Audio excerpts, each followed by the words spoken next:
Hi everyone, I'm Debbie Endres from Brainerd, Minnesota, intuitive guide and listener and energy worker, and I'm here with my really good friend Marty Gegner, who's an incredible energy worker and one of the wisest women I have in my life. And Aw. and so it's just going to be a fun time of sharing conversation with some of the things that Marty does and works with her clients. And so I'm just going to mostly listen because you have a lot of cool things to share with people. Okay. And our topic tonight is the soul speaking in images.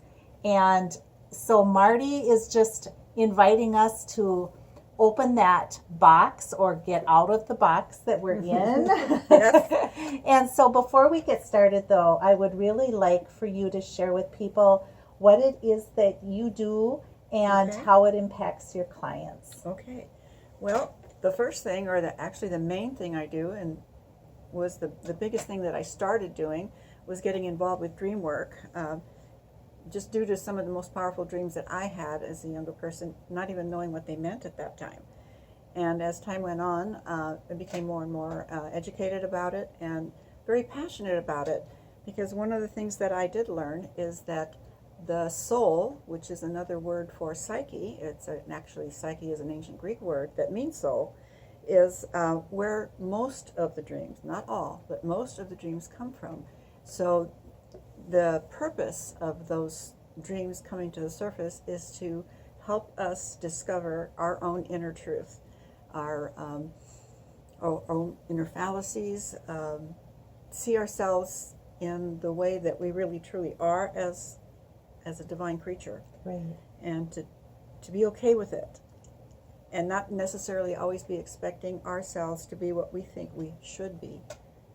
And I think a lot of us have grown up with trying to be people pleasers or trying to do the right thing for everyone else and Mm-hmm. not being true to ourselves and the path that we're on. Absolutely. And so, tell us a little bit more about how imagery works so profoundly when you are spending time with your clients. Okay, so we can actually work with any kind of imagery. We can work with dreams, or we can work with so many other uh, sources of wisdom, of visual wisdom. Because, first of all, not only are we storytelling creatures, we humans, but we're also visual creatures. So imagine the conversations that you have and we have with other people. If you just take a note and concentrate or listen sometimes, not necessarily in the interest of eavesdropping, but understand that we speak in story form. We Yes. create these visual uh, images so that the other person or the people that we're talking to can create it in their mind's eye, how they see it, how they feel it in this, and the story comes alive, the story unfolds. And I would have to say 99.9% of the time in every conversation there is involved some kind of symbology or metaphors, because that is the basic truth of how we think as humans, not from the brain but from the mind or the soul. And so when we work with that, we understand that we're looking at a picture or an image, whether it's a dream or whether it's something else, that we have to look at how does it affect me? How Mm-hmm. does it make me feel? Number one, where have I felt this way before?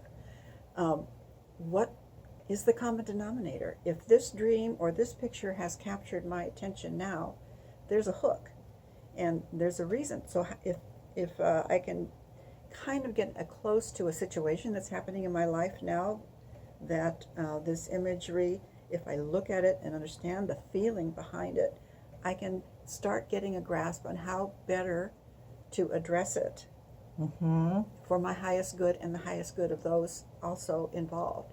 So it works out well for the individual that I'm working with, but it works out great for everybody, basically because we're in the process of learning how to respond versus how to react. And when we respond, we have the option, a very positive option, to create a positive outcome. And that's key, I think. It is absolutely key. It really, and in paying attention, we have time to pause and time to put through the thought process before we react. That's right, because as I said, when we react, we can create a positive outcome. But when we respond, pardon, we create a positive outcome. But when we react, we basically submit to fate. We allow life to grab us by the collar and drag us along. And when we become reactive, everybody else becomes reactive. So then situations can't be resolved. They just kind of keep going on and on. Since we're so close to the holidays, a really good example of this very thing is something that I did work with a client with a few years ago. She was going down to another city to be with her family for Christmas. And they're a very loving family, but she had come to me and said, okay, my sister and I love each other, we get along, but she knows which buttons to push. And, she's every time we have a family gathering, she'll push that button and I react. And I need to help you. She wanted me to help her figure out how not to react, but how to respond. Because every single time, she would respond or she would react to what her sister said, and then everybody else in the family would get in on the act, and pretty soon there was a discussion.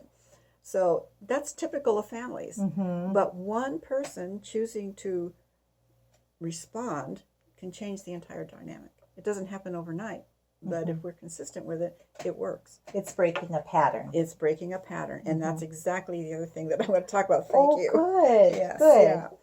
So, so in your conversation with her before she went down to the cities then to spend time with family, did you and her just come up with different ways to address it that would kind of cut that pattern and change it out?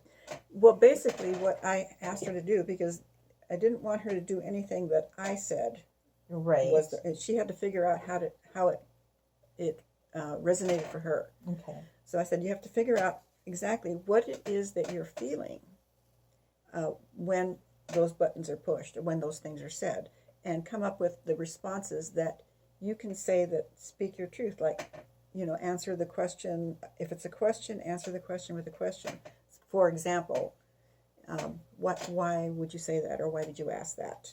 I'm just curious. And then that gives you time to respond. And also, if y'all notice, as a society, we're not very comfortable with what is called white space. When there's a lull in a conversation, people feel like they have to fill it. And that's usually when things that aren't necessarily so positive happen. So if we can take those few minutes and become comfortable with a little white space, we're doing not only ourselves, but everyone a favor. But mostly ourselves, because we're giving ourselves a chance to discover my truth and how do I want to express it without doing harm. Right. And that's really important. How do I say my truth in a way that is not harmful? And honoring spirit within to absolutely say that truth. It's so important to put words to it and put it out. Because if you stop and think about it, I know my generation and many generations that followed, little girls were, to be seen and not heard. Exactly. Sugar and spice and everything nice. And I always have to say this: the Disney movies didn't do us any favors, because we were all princesses. And what's a princess? Somebody that needs someone else to rescue her, who needs a knight in shining armor. Right. And we're looking to raise women who can stand up and let their voice be heard. Young girls who can stand up and say no. In many instances, not just any instance that's negative, but to speak their truth. And I think that's really important. It is. It's very important. And so in this, you have some beautiful photos on the table that are images that I'm curious about, and I know that you've got some good insight and some wisdom to share with some of these beautiful photographs. Okay. Well, as I said earlier, dreams are the primary source of imagery that I work with, but also, as I said, there's art, and there's nature, and there's music, all those things that touch your soul, that make you feel something. Mhm. Those are what we call abiding images. And when you're awake and experiencing those things, it's a conscious dream, because your response comes from your soul, which is the same whether you're awake or you're asleep. Okay, yeah. So sometimes it really helps to use non-conventional things. Out of the box, not have a box. Yeah, no box. No There is box. no box. So we're not having a box here tonight. No, I don't work with boxes. So anyway, the picture that I have here isn't, and I'm hoping that you can all see it. There's a picture of the Mona Lisa on your right, and there's a picture of the High Priestess in a tarot card on your left. Now, rather than looking at them as a piece of art or a tarot card, look at each card or each one, and how does it make you feel? Where the colors, the expression, what do you think the mood is? Okay, so just take a few seconds to just kind of say, okay, if you come up with a mood or how it makes you feel, can you relate that to something that's going on in your life right now or has gone on in your life in the past? What's the common denominator? That's the kind of the first thing to look at with any image. That's because that's what it's trying to convey to you, because it got your attention. So in the first place. So there's the Mona Lisa, and you probably can't see, but her right hand is, that's her left hand. I'm backwards here. Yeah, her left hand is on across a book, just like the High Priestess is in the tarot card. And that book can be any kind of book. It can be a book of poetry. It can be a book of learning. It could be the Bible, whatever it is to you. And the right side, or that's the left side, is the receiving side. So this is the energy, the knowledge, all the stuff that we've learned that has come into our being. If you notice, both images have the right hand over the left hand. Is that blocking it? Not necessarily, unless it is to you. But what it says to me is that there's all this learning that we all go through as we grow, as we go through childhood to early adulthood.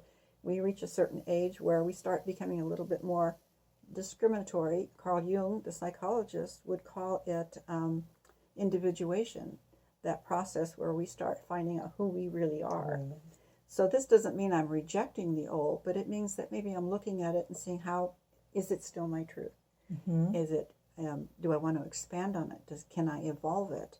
And we do this several times during our life. But here in these two pictures, it's the feminine energy. It's not gender. It's the energy. We all have feminine and masculine energy in us. And the feminine energy is the being side of us, the part that is introspective, the part of us that is nurturing, and the part of us that is intuitive, which we all have. It's our natural human birthright. So here she is, and you note both women, both of these figures are very sure in their posture of themselves. They have discovered who they are. And if you look at Miss Mona Lisa, there's a look in her face that says, I know who I am, and I don't really care if you don't know who that is, because I do. And that's what that says, is she has discovered her inner power.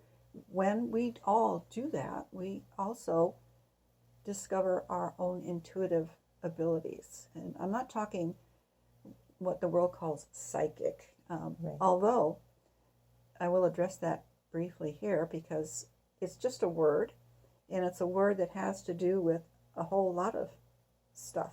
For example, there is psychiatry, mm-hmm. there is psychology, there is psychosis, there is the psyche, there's psychometry.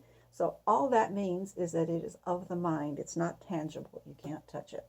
So their psyche, their psychic ability is saying they know who they are. They've discovered their inner authority through their mind, their soul, their innermost being.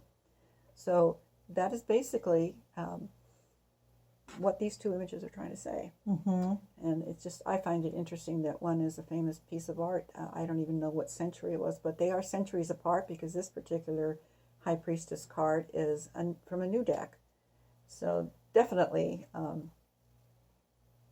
It's interesting, it's from a new deck, but it looks ancient. Exactly, mm-hmm. because it is based in archetypes. Archetypes, you mentioned patterns earlier, yes. And that's exactly what it is. Okay, so talk a little bit about archetypes. Okay, So archetypes are patterns of thought and behavior common to all humans. That's every single one of us, every human that's ever lived, of every culture, every race, every religion. We all have those same patterns. We have different languages and different cultures and upbringing, but the patterns are the same. For example, and I always like to use this one, mother. Everyone always through history knows what mother is. Okay, so that's an archetype. That's just one of the main archetypes. But everybody's experience of mother is different. True. So just because it says mother means this, it may not mean this to you or to any of you out there listening to this, or for any of the others. So there are basically 12 archetypal patterns, and we all have them present in us. Some are stronger and more dominant than others, and they all come out at different times, sometimes in their what we call the light form or the bright shadow, and sometimes in the dark shadow form. So that's basically what those patterns are. And the interesting things about all these images that are speaking to us, they're trying to have us look at what are my patterns? How do I express them? Not do they. How do I allow them to be expressed? Because it is a choice. How do I allow them to be expressed, and how can I change them if they are not in their bright shadow? And we live in a world of opposites. There is always, every single one of us has both, the bright and the dark shadow. There's no way to have balance without, as I always say, you cannot see the light without the dark. So, that's why any of these things are not only unconventional, some of them, or conventional. But if they speak to you, listen, explore it and listen. Because you will have an emotional response, even with the two ladies with the pictures that Marty had shown earlier. One of them you were drawn to more than the other, and you had a strong reaction towards one more so than you had the other. And it's our feeling about that. Then we step back and go, what is that feeling? And what is that about? And why am I feeling that way? Because it's resonating something in your soul. Right. And exactly right. And another helpful thing about using, whether it's art or tarot or angel cards or whatever that you decide to use, if you use something that's a little bit out of your comfort zone, it helps you to see things from a different perspective. Because if we keep trying to go back and forth and always address things from the same mindset that we've always done it, we're not going to get anywhere. We're always going to come to the same conclusions. It's like what Einstein once said, the definition of insanity is doing the same thing over and over and over and expecting a different result. So sometimes we do have to look at it totally from a different perspective. Right. And sometimes that's not comfortable. Well, usually uncovering our shadow aspects, even if it's a bright shadow that we've denied, is not comfortable. And it once we see something, we can't unsee it. That's right. And so it's always teaching. We're always teaching or learning. And can I share an experience I had with you? Absolutely. I had gone to Marty. This was a while back, and I was in a relationship that was kind of new. And I went to her for some input and had a reading, and she had put cards out, and she turned over an anger card, and I saw it and I instantly just started to cry. And it was like, oh my gosh, where is this coming from? And Marty it was like, you need to pay attention to this. Obviously, there's something deep within you that is resonating very strongly. And so we talked about it, and I processed it. And she said, just let this be an awareness for you going forward, so that if something is going to be happening, it won't be completely off guard. And I was so grateful for that and that input, because something did happen not too long after that from him in anger, and it ended the relationship. But I had the heads up for it, and if I wouldn't have gone, I wouldn't have been able to have just some steps for myself to take to be able to realize that my body was sensing something within me to be careful and to be watchful, and I was suppressing it because I didn't want to go there. And so when you talk about the dark and the light, it's hard to face the dark when we want the light, but we have to be able to be strong enough to walk through it. And in that willingness to walk through it, even though it was difficult, there was so much light at the end. Well, that's the interesting thing about when we do face and accept and see what we often call the negative or the dark shadow. When we look at it and say, I see you, and you're no longer in charge. When we're able to do that, what we perceive to be a liability is now an asset. I've conquered that. Yes. And that's an evolution. Yes. And that's the whole thing that we're talking about in doing this. Is how do I evolve? How does it make me feel?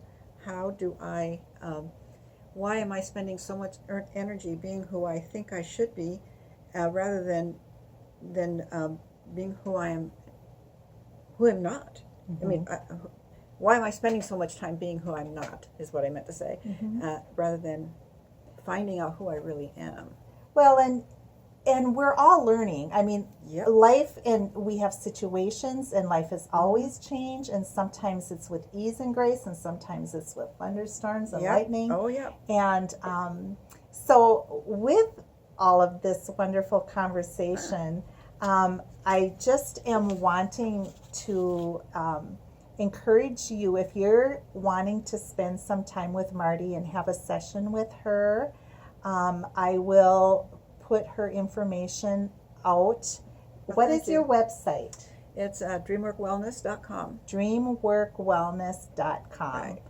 And with that, you can get tons more information, and also there's a link to connect with her and make an appointment with her. And And there's a newsletter, so you can kind of get a little more feel about what I do and how I do it, because it is not, when I work with tarot cards, or even with any of the things, it is not fortune telling, no, okay, or predicting the future. It is trying to discover the possibilities of things that are happening so that I or the person can choose. It's all about choice. it's all about choice. And in this, it's like having a conversation about some things that are out of the box, but can be such helpful tools for us in maybe getting a little bit out of our comfort zone, but realizing the gift and the blessings that come with this. And what I love too is, because you came from the Washington, D.C. area, and Right. you have several clients on the East Coast. And what's nice is that Marty does a lot of this work over the phone too. And so if you are farther away than the Brainerd Lakes area, there's still a wonderful way that you can be connecting with Marty and be able to get some insight and input from her through just a phone conversation. I have clients all over, actually all over